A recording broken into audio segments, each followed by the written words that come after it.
A very good morning to everyone. I hope you all are fit and fine. So today we are moving on our next lesson, that is organization, lesson number 2 of business management and organization. तो start करते हैं lesson number 2। ये कुछ topics हैं जो हम इस lesson में फर्दर पढ़ने वाले हैं।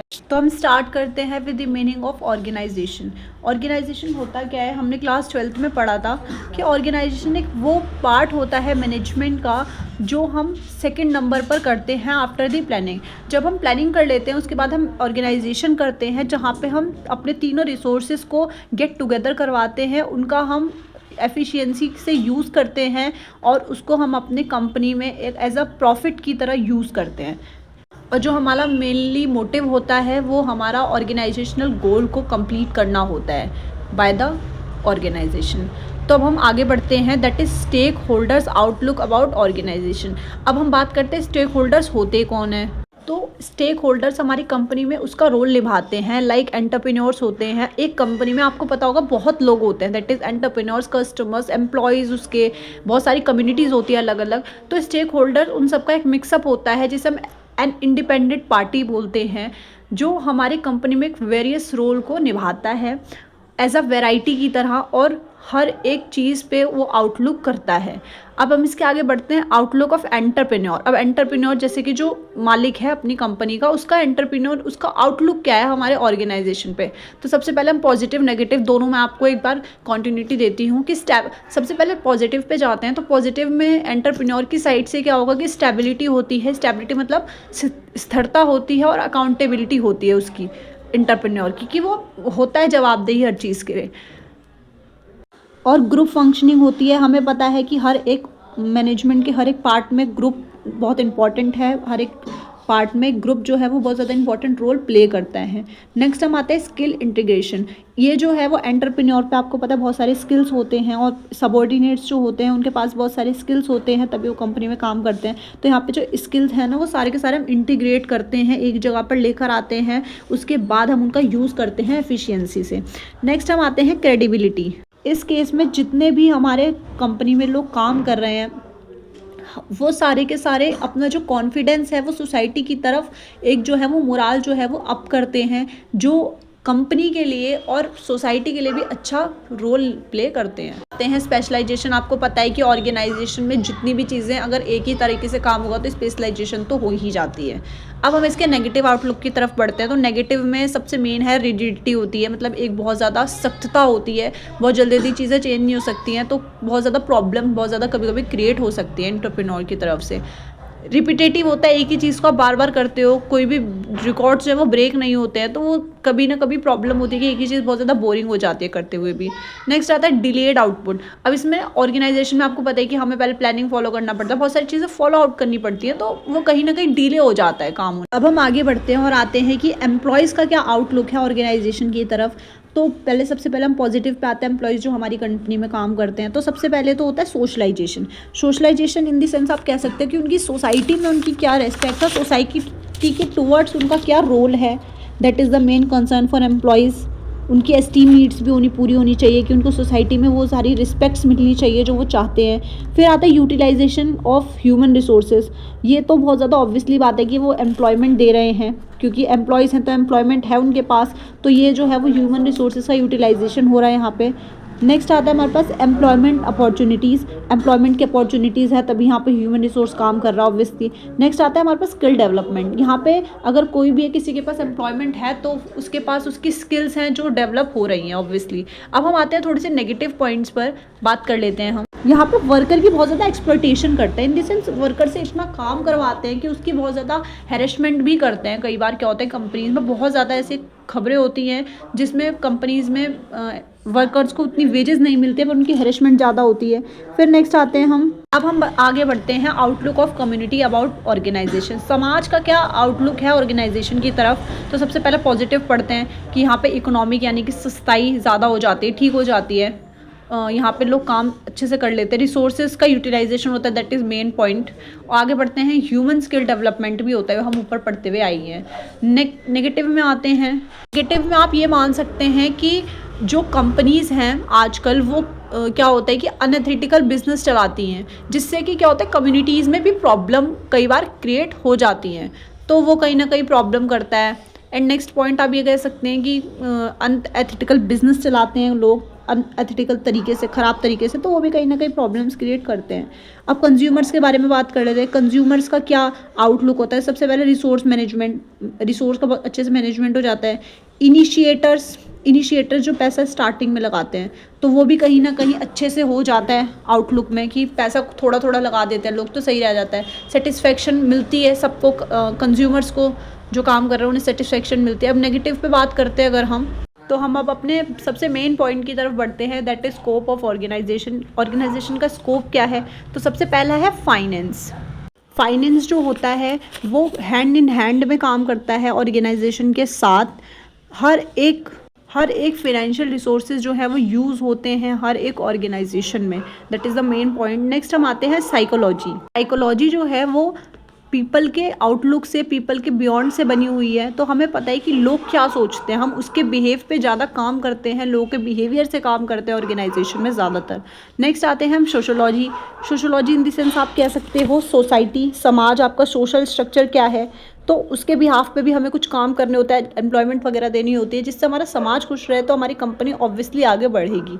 नेक्स्ट आते हैं हम एंथ्रोलॉजी पे। तो एंथ्रोपोलॉजी जो है वो ये कहती है कि इंटरेक्शन होना चाहिए बिटवीन पीपल और उनके कल्चर में, जितने वो कल्चर हैं उनके पीपल के साथ, उनकी जो सराउंडिंग्स है ना, उनका इंटरेक्शन अच्छा होना चाहिए, तभी हमारी कंपनी अच्छे से चलेगी।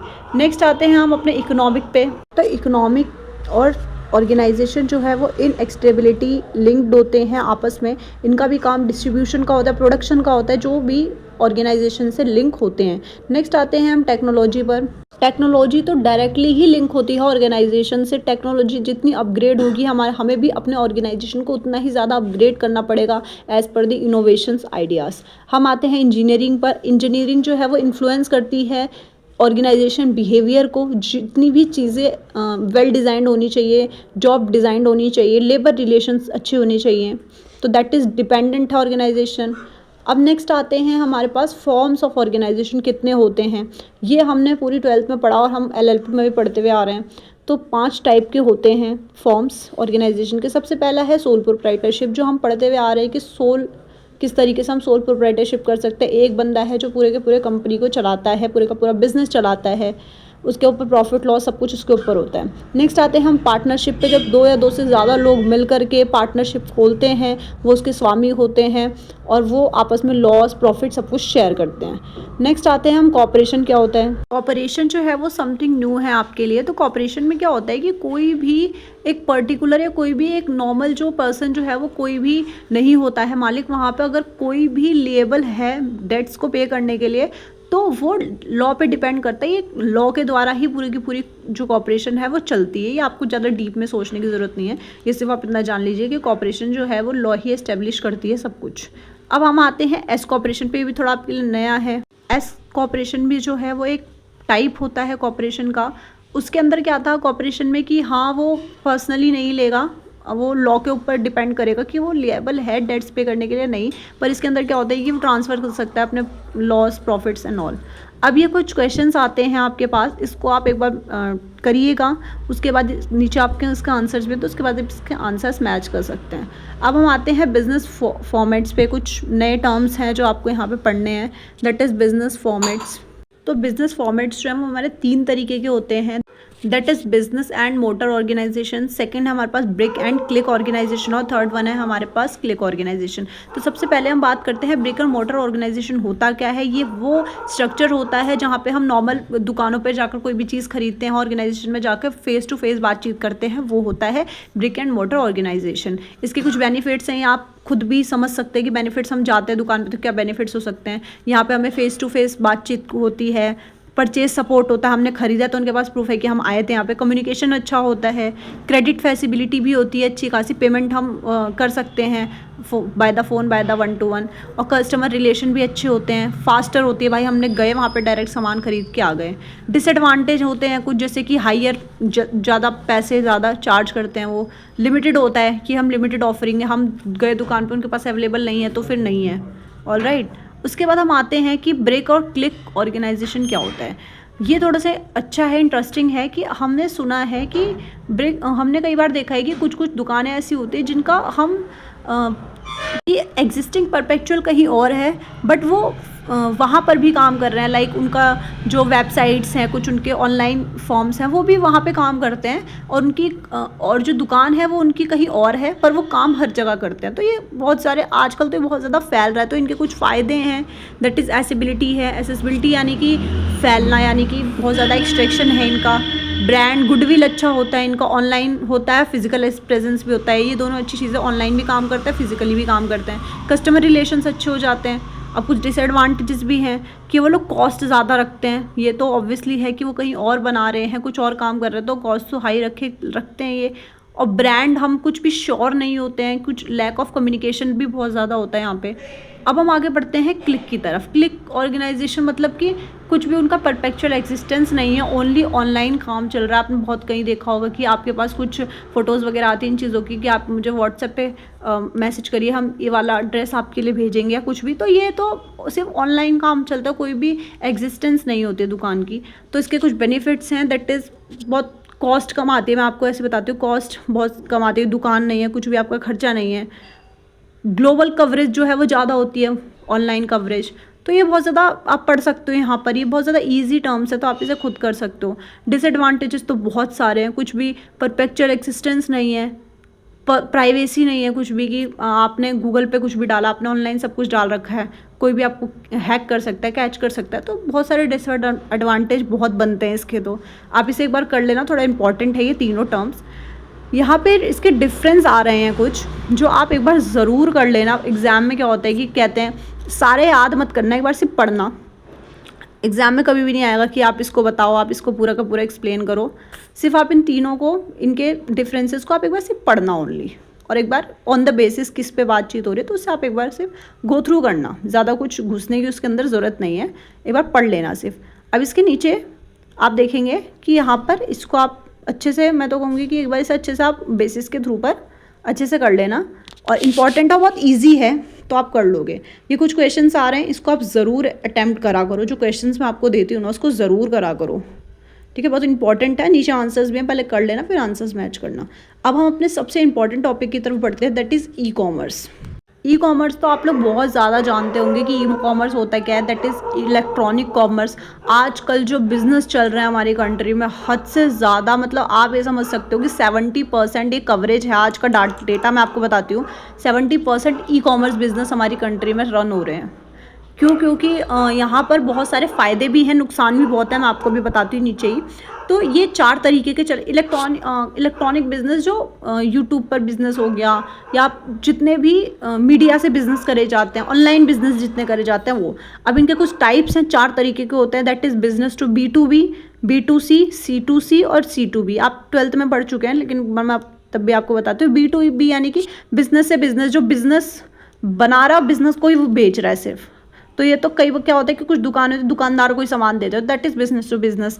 बिजनेस टू कस्टमर यानी कि सिर्फ ये तो बिजनेस टू कस्टमर तो हम रोज़ ही लेते हैं, हम अपने किसी भी दुकान पे जाते हैं वहाँ पे बिजनेस कस्टमर को ही देता है, तो बहुत ज़्यादा ईजी है। तो नेक्स्ट आता है कंज्यूमर टू कंज्यूमर, जैसे कि कंज्यूमर टू कंज्यूमर दिया, जैसे कि बार्टर सिस्टम में हम पढ़ते थे ना, या फिर आप अमेजोन, फ्लिपकार्ट, इनका एग्जाम्पल ले सकते हैं, आजकल तो बहुत ही ज़्यादा ट्रेंड पे है। नेक्स्ट है कंज्यूमर टू बिजनेस, ये थोड़ा सा, अगर आप C2B की बात करो तो ये इसका उल्टा होता है B2C का, तो इसमें ज़्यादा सर्विसेज ही काउंट्स होती हैं बहुत ज़्यादातर। तो नेक्स्ट आते हैं हम इसके बेनिफिट्स क्या हैं। ग्लोबल रीच बहुत ज़्यादा है, ऑब्वियसली यूट्यूब ऑनलाइन कर रहा है तो ग्लोबल रीच ज़्यादा होगी। मार्जिन बहुत अच्छा होता है इन लोगों का। टाइम सेविंग है भाई, कोई भी एक्सिस्टेंस नहीं है तो इजीली हो जाता है। कन्वेंसेबल बहुत अच्छा है, एडवांटेजेस हैं ये। डायरेक्ट कम्युनिकेशन हो जाता है, कोई थर्ड पार्टी जो है वो इन्वॉल्व नहीं होती है। अब ड्रॉबैक्स पे बात कर लेते हैं कि बहुत ज़्यादा महंगे होते हैं ये, क्योंकि इनको हर एक चीज़ की इंस्टॉलेशन करनी होती है, इंस्टॉलेशन कॉस्ट आता है, एम्प्लॉयमेंट, और इनको कोई एक परपेचुअल बंदा रखना होता है कि भाई इसको जाओ तुम इसको देकर आओ, या फिर डिलीवरी वगैरह का चार्ज, हर एक चीज़ का चार्ज लगता है, तो कॉस्टली हो जाता है। फेलियर का बहुत, क्योंकि लोग क्या करते हैं आजकल, तो लोग हर एक चीज़ बहुत ज़्यादा कैंसिल कर देते हैं, ऑर्डर करने के बाद कैंसिल, तो ये भी बहुत ज़्यादा फेलियर के रिस्क होते हैं। इम्पर्सनल होता है, सिक्योरिटी बहुत कम होती है, ये बहुत इंपॉर्टेंट पॉइंट है कि सिक्योरिटी बहुत कम होती है। और लोग क्या होते हैं कि ऑनलाइन कुछ और देखा, घर पे कुछ और किया, तो डिससेटिस्फेक्शन बहुत ज़्यादा होता है, तो ये कुछ ड्रॉबैक्स भी होते हैं। अब हम अपने टॉपिक की तरफ बढ़ते हैं, दैट इज़ फ्रेंचाइजिंग। बहुत न्यू टॉपिक है, एक फ्रेंचाइजिंग और एक आउटसोर्सिंग है अगला टॉपिक। तो वो तो जान पहचान वाला है, पर ये फ्रेंचाइजिंग न्यू है, तो इसको स्टार्ट करते हैं। फ्रेंचाइजिंग एक वो टर्म होती है जो जॉइंट वेंचर होता है बिटवीन द फ्रेंचाइजी और फ्रेंचाइजर। तो हम बात करते हैं कि फ्रेंचाइजिंग होती क्या है। तो आप कोई भी अपने पेरेंट्स का बिजनेस कर रहे हो, तो मैंने एक एग्जांपल लेते हैं कि पेरेंट्स का आपको कोई घर का बिजनेस आप उसको कर रहे हो, तो बाद में क्या होता है कि इन फ्यूचर वही बिजनेस आपको मिल जाता है, आपको सारे के सारे ब्रांड प्रोडक्ट बिजनेस हर एक चीज़ आपको चलाने के लिए मिल जाती है। तो ये वो फ्रेंचाइजिंग उसे कहते हैं हम। तो इसमें दो पार्टीज़ के बीच में काम होता है, दैट इज़ फ्रेंचाइजर और फ्रेंचाइजी। फ्रेंचाइजर वो होता है जो आपको अपना बिजनेस दे रहा है, जैसे कि आपके पेरेंट्स, और फ्रेंचाइजी आप हैं जो आप उनका बिजनेस लेकर अपना काम आगे बढ़ा रहे हैं। ठीक है, तो इसके कुछ चैनल्स होते हैं, दैट इज़ 4 चैनल्स होते हैं। मैन्युफैक्चरर टू रिटेलर, तो सबसे पहले होता है मैन्युफैक्चरर टू रिटेलर, जहाँ पे मैन्युफैक्चरर जो है वो प्रोवाइड करता है फ्रेंचाइजी को कोई भी बिजनेस, कोई भी कार आप कह सकते हो, कोई भी प्रोडक्ट। नेक्स्ट आता है मैन्युफैक्चरर टू वो होलसेलर, जो कोई भी मैन्युफैक्चरर जो है वो काम कर रहा है वो होलसेलर को देता है, कोई भी चीज़ है, कोई भी डिस्ट्रीब्यूशन है, कोई भी प्रोडक्ट है। नेक्स्ट आता है होलसेलर जो होता है वो रिटेलर को देता है कभी कभी, और रिटेलर जो है वो रिटेलर को वापसी देता है, मतलब वो सेम लेवल पे काम कर रहे होते हैं। तो दैट इज़ द 4 चैनल्स, इससे आप फ्रेंचाइजिंग कर सकते हो। अब लेवल्स क्या होते हैं फ्रेंचाइजिंग के? 3 लेवल्स होते हैं, that is local level. Local level आप समझ सकते हो अपने ही एरिया में, अपनी ही सिटी में, that is the local level. Next आता है नेशनल लेवल पे, भाई बहुत बड़े बड़े नेशनल लेवल, जैसे कि कंट्री टू आप कह सकते हो अपनी कंट्री के अंदर ही उस चीज़ को प्रमोट करना, हर एक चीज़ को बिजनेस अपनी कंट्री के अंदर।